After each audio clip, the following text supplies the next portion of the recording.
Considering its quality and size, the compact disc most certainly will become a part of our everyday lives in the future. Producer Tom Tomaszewski has that story. Frank Maioli is a connoisseur of wines and music. His eclectic collection of the latter began when he was 5 years old. Today, he has 600 to 700 selections ranging from modern electronic to classical acoustic. But lately, Frank has neglected the LPs he collected for years and turned to compact discs. Frank has purchased 80 discs already, and he's only 2 months into this new collection. He says the discs sound that good. It's clean. There's no noise. The only detectable noise you would have is possibly tape discs from the original recording. Otherwise, you don't have the disturbing surface noise, pops, clicks, distortion. Frank's new passion does cause problems. For example, classical compact discs take advantage of the 70 minutes worth of recording time on CDs. He feels cheated when he pays near the same price for rock CDs that are only 45 minutes long. Frank is also having trouble finding the European titles he likes. Often he has to take his second or third choice. Frank was so worried about availability that he began buying compact discs even before he bought his disc player. I saw a title that I'd like, and I thought, by the time I get a CD player, I don't know if that title is still going to be in print, so I bought it. We see that growth continuing this year. We see it going to new heights really in the fall of '85, and we really don't see any lessening of the demand. Jim Frischi is the general manager of the only CD factory in the United States. This Terre Haute, Indiana plant is a joint venture of CBS and Sony. He admits that learning to make the discs took time. That's a picture of the pits and plateaus a laser reads on the underside of a spinning silver platter. No more needle dragging across grooves in vinyl. This music is computer controlled. That changed things considered basic to engineering quality recordings. They would compress or they would boost selections. It's not necessary to do most of those things or do those kind of things for CD, because you can go from no content to the burst of a drum or the beginning of an opera, whatever, and reproduce it on CDs without loss in content. Those pits and plateaus on CDs representing music today could represent text tomorrow, a book maybe, even an entire dictionary. A compact disc computer memory is a technological reality in Japan. Frischi says this plant could produce the software for just such products. You can put on one CD the equivalent of 600 to 800 floppy disks. This recording of the 1812 Overture has become the anthem for CD players. Salesmen boom it out when they want to tout the CD's never-ending bass range. Manufacturers are putting their CD players in bumpy Baja Desert Racers and slinky New York stretch limos to exhibit the player's durability. CD players are expected to hit the million sales mark in just 3 years. It took TV 11 years and VCRs 6 to hit that mark. CD manufacturers say those numbers are growing because they learned from the VCR makers' mistakes. There is one compact disc standard. A group of manufacturers got together and settled on the standards long before the format was even announced to the public. The CD player won't replace Frank Maioli's turntable, at least for now. He has too many old favorites to play. He knows he won't always have the option, but given a choice, all of his future purchases would be CDs. In the long run, it's going to become a revolution. Just pop it in, play it, sit down, relax, enjoy the music.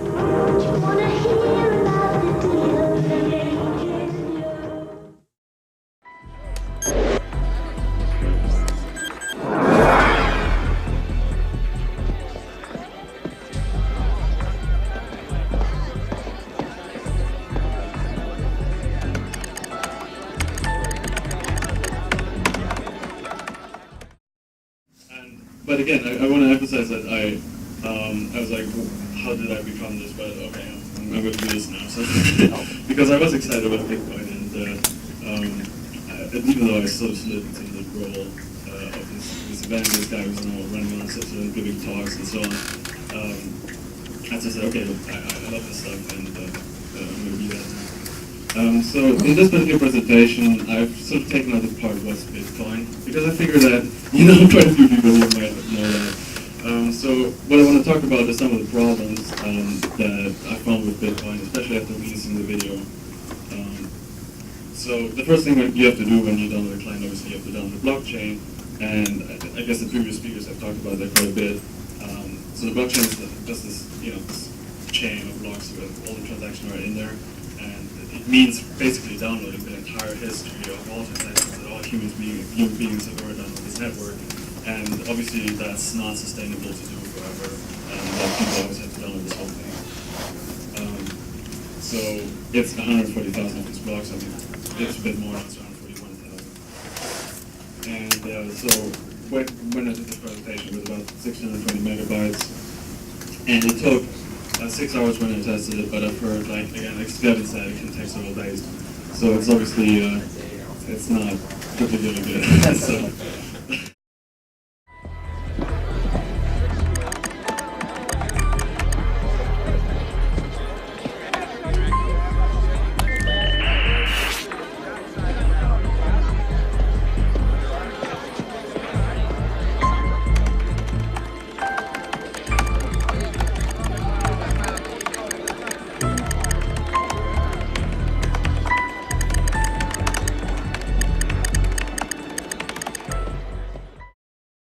Bitcoins are generated all over the internet by anybody running a free application called a Bitcoin miner.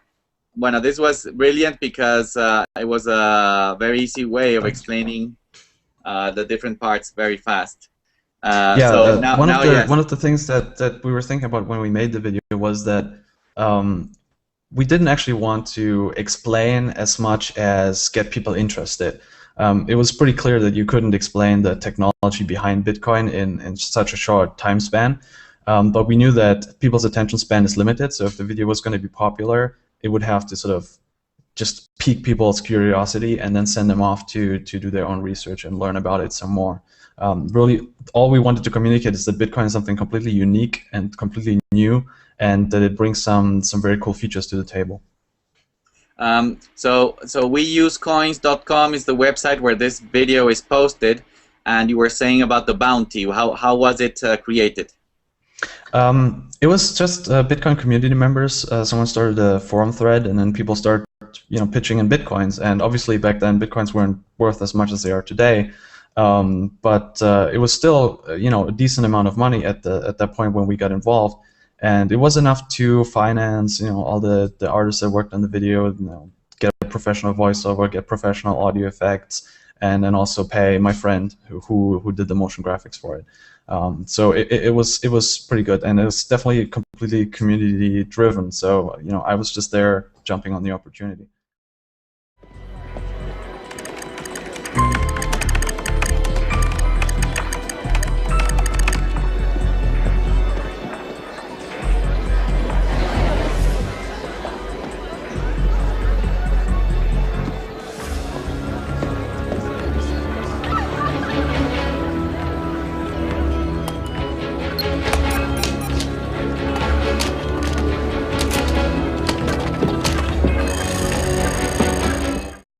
My name is Stefan Thomas. I'm CTO at Ripple Labs, and I've been a Bitcoin developer for several years before that. One thing that really fascinates me about Bitcoin is that it's really a new frontier. It's something that hasn't been done before, and it's just that kind of thing that I really like and like to explore. I'd really like it that if people recognize that I try to do new things, and I try to be kind of inclusive and try to build things that will help a lot of people. And hopefully on my tombstone will say something like, builder or constructor or something like that. So Bitcoin is facing a very entrenched financial industry, and obviously, there's a lot of interests, both on the government side and as far as like the financial institutions are concerned. And I think that there's a lot of people out there that are unhappy with the way the financial system is working. And so Bitcoin has the challenge of like finding new ways of doing things while still addressing a lot of the needs that the financial industry is addressing. So, you know, how do you deal with fraud? How do you deal with criminals and this kind of thing? And like Bitcoin needs to find good answers to these solutions, and while at the same time increasing access and making it cheaper for people to interact.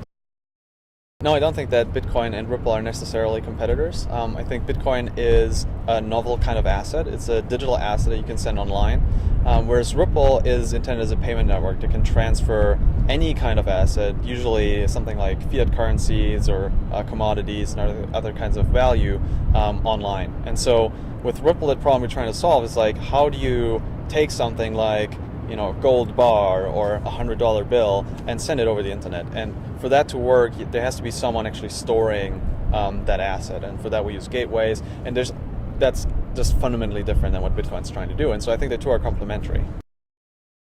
So the way that Ripple Labs finances itself is that the creators of Ripple, the founders, they issued the original Ripple built-in currency, and we use that for transaction fees and, you know, other functions. And so a good chunk of that was gifted to the company when it was founded. And so the intention there was it would give most of it away, and that would be used to build a network and incentivize people to use it, and, you know, get major partners on board and that kind of thing. And then part of it can also use in order to finance its operations. And so we are entirely reliant on people using the network and adopting this currency. And so the more valuable the network is, the more valuable our company is, and then we can sell some of these XRP in order to finance, you know, our operations. And so that's a very unique model, I think.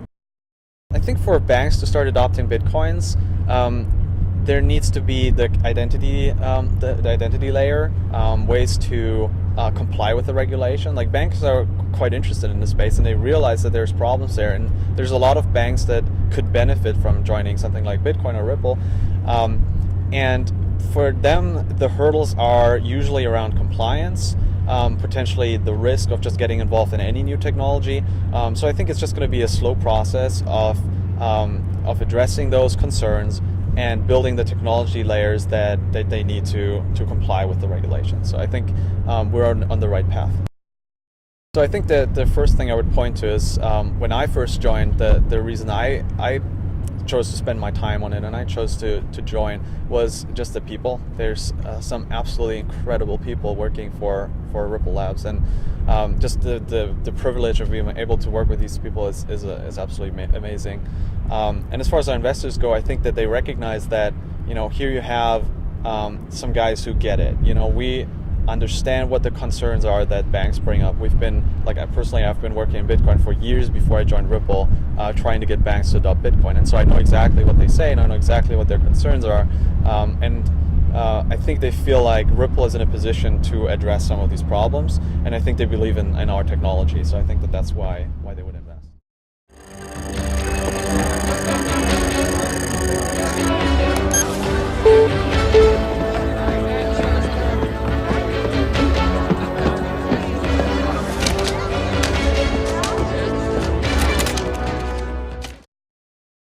So Ripple is a decentralized network. We're still in development. We're currently in closed beta. And what we can do is we can facilitate decentralized exchange and facilitate decentralized transfer of funds that are not cryptocurrency. So for example, you could have dollars, you could have euros, and you could exchange them for cryptocurrency, or you could transfer them through a Ripple network.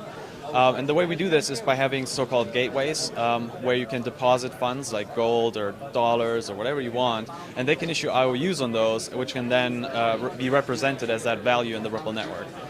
So by doing that, basically we open up sort of the decentralized money space to all these other currencies, the other stores of value that people use and want to use.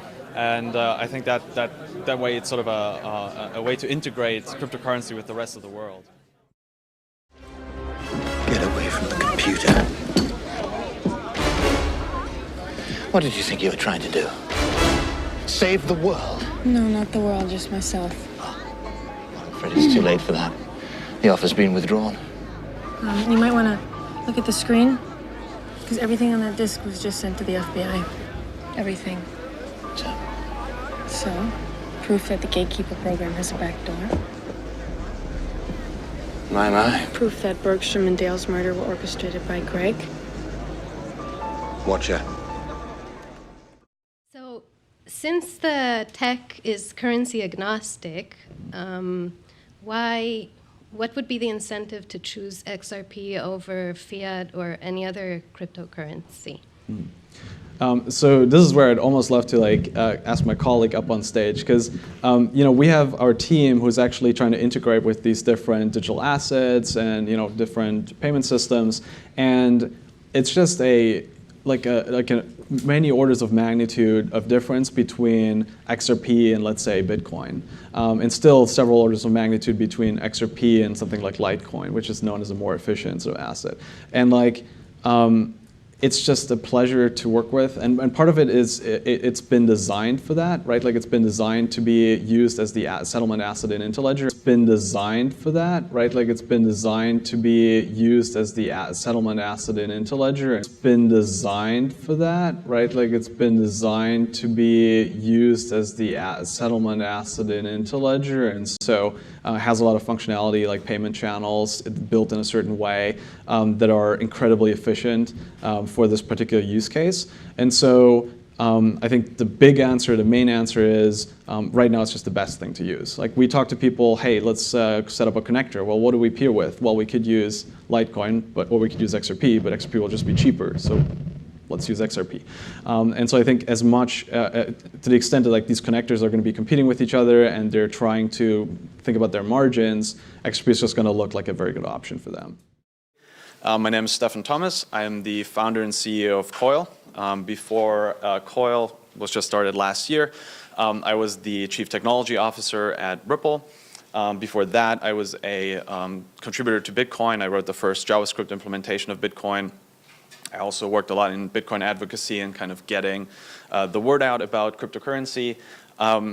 I'm actually, since then become somewhat disillusioned in terms of the role that cryptocurrency can play. I think it's still an important component, but there's just so much more that we need. And a lot of my focus has shifted away from cryptocurrency and more towards standardization and interoperability. And I'll talk about some of that today. So first of all, I want to start with an observation and a belief, which is today, if you look around you, pretty much all of you are going to have some kind of device on you right now that is connected to the internet. That device can talk to, as we heard, billions of websites around the world. You can get information from any one of those websites within seconds, and there's almost no friction associated with that. Unfortunately, I have to say almost no friction because there are still some countries that are censoring things like that, but in generally speaking, technology-wise, we've solved that problem pretty much. However, when you look at payments, the story is quite a bit different. So I may have an account with one e-wallet in the US, but that doesn't mean I can suddenly send money to somebody in Kenya who has a mobile money account. And so those are still very much proprietary silos. And I always find that jarring as a web developer and somebody who works in open source software and so on. Every time I run into something to do with money or payments, suddenly I have to deal with proprietary APIs. Or if it's not proprietary, it might be something like a blockchain where it's still a very specific system or a very specific instance of a system that I'm interacting with. And so there are people that hold those tokens that are involved in those systems, and they are ultimately the owners of those entities. And so I almost look at a blockchain more as like a corporation of a different name than something truly open. And so I kind of think about what if payments worked a little bit more like the internet? What if there was a sort of a transactional layer that allows us to make payments regardless of which system we're on, that allows me as a developer to write an app regardless of what payment systems come out in the future, or which ones are faster, which ones my users want to use. Can we have something like the internet but for money? The beauty of the gatekeeper system is that we can get in and out of the FBI like it's the public library. It's a beautiful system. Let's finish the work and get the hell out of here. These people make me nervous. No harm done. Everything you've done will be wiped out by just escaping the system. Really?